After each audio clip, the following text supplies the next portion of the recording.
So Joe made another mural on the Cape beside the one we are about to unveil. The other mural is located directly across the street from the Barnstable Library, so if you drive down there, take a look. And the mural represents the novelist, poet, and activist James Baldwin. Joe created the mural right after the murder of George Floyd. Seeing the mural at a time when we were all shocked by the endless killing of African Americans, it was clear to me that Joe should create a mural for the college to bring us all together against racism and hatred and celebrate diversity through the arts at 4Cs. So now a little bit of bio about Joe. So Joe lives on Micah's Pond in Oysterville, a beautiful compound once owned by his grandfather and his father, and now by Joe. With Cape Verdean and African American roots, Joe was born in Croix-Chapeau, France, to a military family that has supported his artistic and athletic desires. After graduating from Southeastern Massachusetts University with a bachelor degree in fine arts painting and a need for a more international education, Joe gained employment as a flight attendant with US Airways. Recently, he completed a Master's of Fine Arts degree at the Massachusetts College of Art and Design. Joe is represented by Bertha Roca Gallery in Provincetown. So, welcome.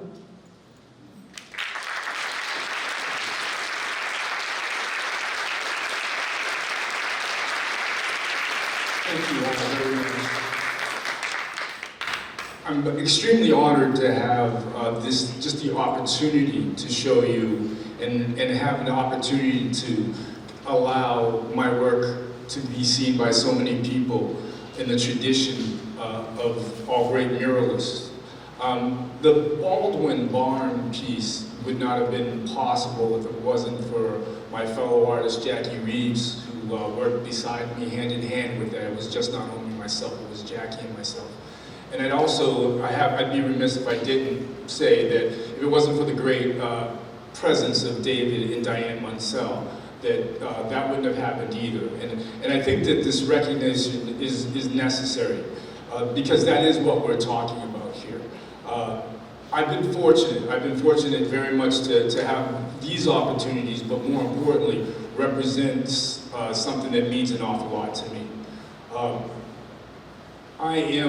We are, my brother's here with me, so I'm going to say we instead of I, because it's our family. Representative Kip Dix has done a good job.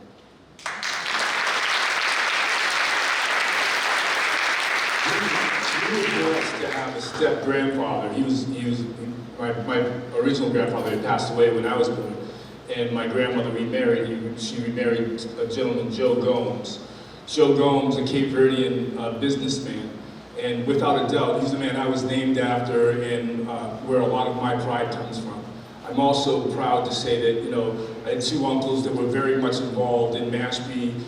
We grew up with dealing with each other's, I used to cut his grass on Redwood Road all the time. And they're both, we call them uncles, but actually we don't have any uncles. Both my mother and my father were single children, so they were really great cousins or extended cousins. But both of them are now buried up at the Meeting House Cemetery in Mashpee.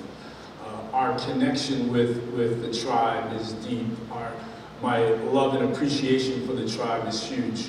And this mural gave me an opportunity to honor two people. I wasn't going to say their names, and because in my thought I really wanted to recognize the tribe, but I did. These two people were people who I got a chance to see a lot of.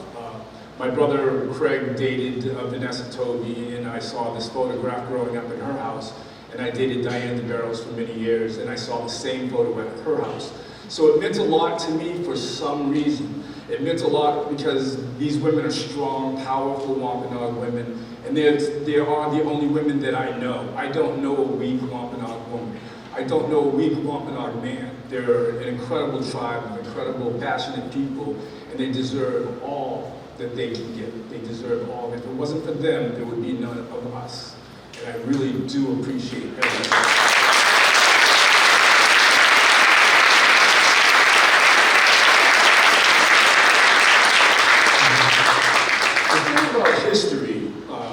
The thing about history that I find that's important for us to understand is that it can be manipulated, and we've witnessed it now. We've witnessed it many times.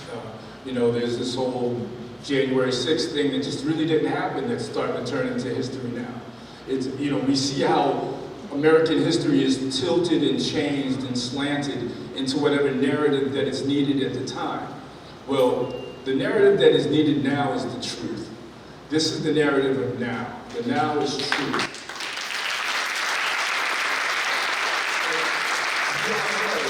That in truth you will be set free. There is a truth in that. So you've heard me speak before, and I've said, you know, all of us together will be a beautiful place. And I've even made jokes about how, you know, when the line dancers in country get together with the line dancers and soul dancers, we're going to have an incredible party on the street, you know. And I truly believe that. I truly believe that our sum is much greater than our individual pieces.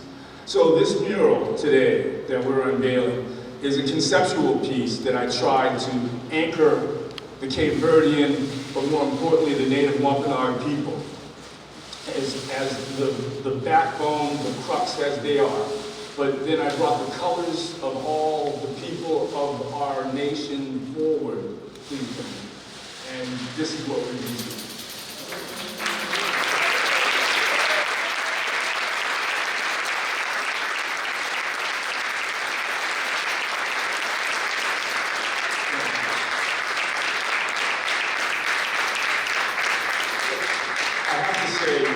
Across the top from red, the Roy G. Give across the top, which represents everyone.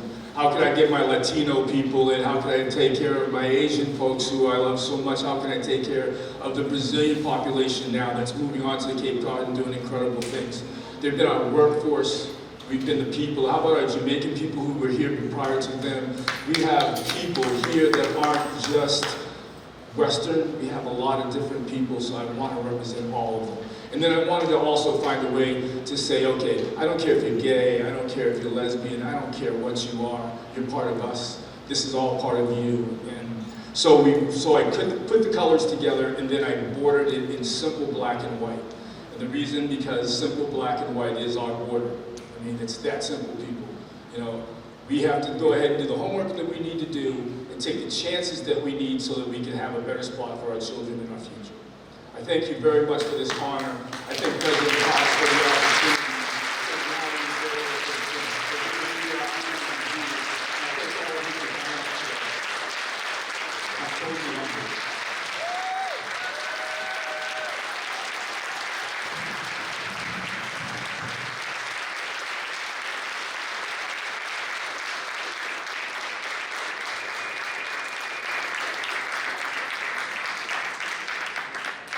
What a beautiful mural.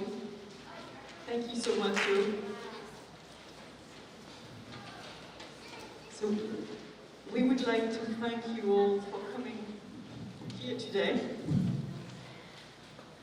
We would like to thank Joe Diggs and all the participating artists and all our students for their generous gifts that are now on permanent display at the college. Thank you to our speakers, Linda Combs, Barbara Burgo, and thank you to the Mashpee River Singers. And we are about to hear, in fact, some more of their chanting. And feel strong because